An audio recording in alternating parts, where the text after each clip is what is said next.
2 নম্বর 500 ml decimolar দ্রবণে কত গ্রাম H2SO4 দ্রবীভূত থাকে অথবা আছে।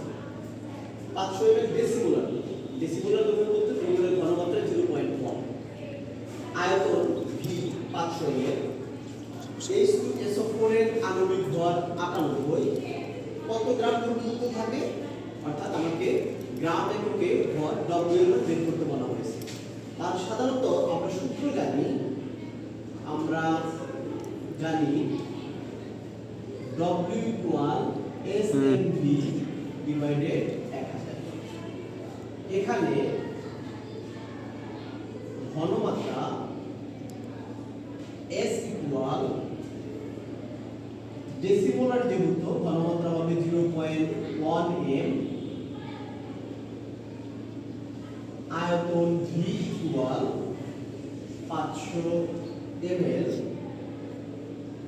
আণবিক ভর M সমান 98,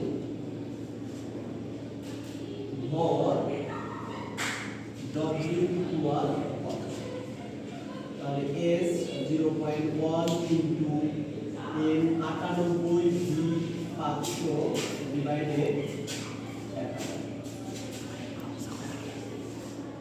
0.1 ইনটু 98 ইনটু 500 ডিভাইডেড 1000, 4.9 গ্রাম। অর্থাৎ 500 ml ডেসিমোলার দ্রবণে H2SO4 হচ্ছে 4.9 গ্রাম।